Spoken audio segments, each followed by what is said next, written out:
नमस्कार, मैं हूं सुरेंद्र सरदाना और आप देख रहे हैं खबर ईएनबी। तो चलिए आज आपको दिखाते हैं कि किस प्रकार हरियाणा में कष्ट निवारण समिति की बैठक में जो अध्यक्ष महोदय द्वारा आदेश पारित किए जाते हैं और किस प्रकार जो अधिकारी जिनको आदेश दिए जाते हैं वह आदेशों की धज्जियां नंबर 1, ठीक है। आपके पास 1 हफ्ते का समय है और 1 हफ्ते में मैनुअली इनका बना के कितना इनका पैसा बनता है, ठीक है, इनका पैसा करो वापस, ठीक है। तो ये थे वो आदेश जो हमारे हरियाणा के गृह राज्य मंत्री माननीय अनिल विज जी द्वारा 31 दिसंबर 2021 को हरियाणा के पंचायत भवन में कष्ट निवारण समिति की एक बैठक में सचिव नगर पालिका को एक आदेश पारित किए थे और किस प्रकार उन्होंने आदेशों की धज्जियां उड़ाई। तो सुनिए पूरी बात मेरी जुबानी। ज्ञापन दिए हैं एक साथ जी, किस विषय में? मैंने आज 2 जो ज्ञापन है वो मेरी ये मांग है। एक, सबसे पहले मैं ये बताना चाहूँगा, जो 2 मैंने ज्ञापन दिए हैं, एक ज्ञापन जो दिया है वो हमारे एसडीएम महोदय उनके नाम है और एक ज्ञापन जो है वो हमारे प्रदेश के हरियाणा प्रदेश के जो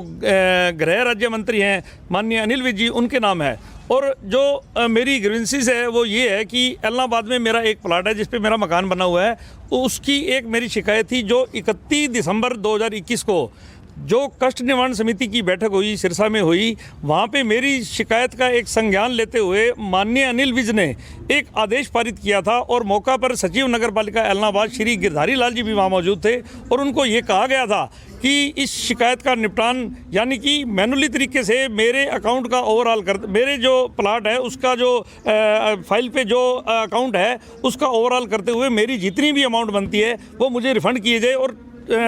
उसके लिए स्टिपुलेटेड टाइम पीरियड भी फिक्स किया गया। 8 दिन के अंदर अंदर वो जो उन्होंने जो मेरे अकाउंट को ओवरऑल करना था। लेकिन आज 4 माह का समय बीत जाने के बाद भी और मेरे बार बार कहने पर भी मेरा जो वो खाता है वो ओवरऑल नहीं हुआ और ना ही तो खाता ओवरऑल हुआ और ना ही जो ये मुझे अमाउंट दी गई। इस प्रकार जो माननीय अनिल विज जी के आदेश को भी धत्ता दिखाया जा रहा है और उसको बेगौरी जा रही है। हालांकि अनिल विज का नाम ऐसा माना जाता है कि वो बब्बर, जो उनको गब्बर के नाम से जाना जाता है और उनके नाम का खौफ इतना है कि जो अधिकारी उनके नाम जो ऐसा पता चल जाए कि उनके पास जाएगा तो काम कर देते हैं। और सचिव नगर पालिका इलाहाबाद को मौखिक रूप से वहाँ कहने के बाद और उनके हाँ भरने के बाद भी सचिव नगर पालिका ने आज तक भी मेरी उस जो फाइल पे कोई कार्रवाई नहीं की और ना ही उनके आदेश को कंप्लाइंस किया है। तो मैंने आज इस ज्ञापन के माध्यम से अपनी ये बात रखी है। एक तो जो माननीय अनिल विज साहब को कहा है कि इस आदेश की अनुपालना की जाए और दूसरा जो मैंने एसडीएम साहब को ये बात कही है कि 10 दिन के अंदर अंदर अगर मेरी इस शिकायत का निवारण नहीं किया गया तो मेरे द्वारा सचिव नगर पालिका इलाहाबाद के बाहर सांकेतिक धरना दिया जाएगा।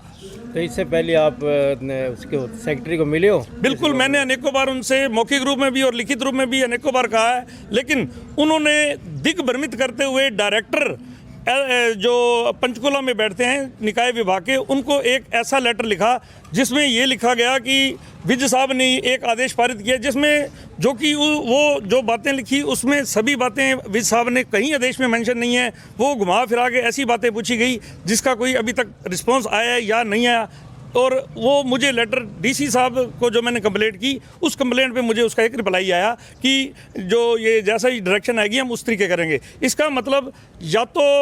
जो डायरेक्टर बड़ा है वो डायरेक्टर बड़ा है या जो हमारे गृह मंत्री हैं वो बड़े हैं, इसका मैं फैसला नहीं कर पाता। और उस लेटर से ऐसा लगता है कि जो मंत्री के आदेश की बात है वो बिल्कुल नहीं मानी जाएगी।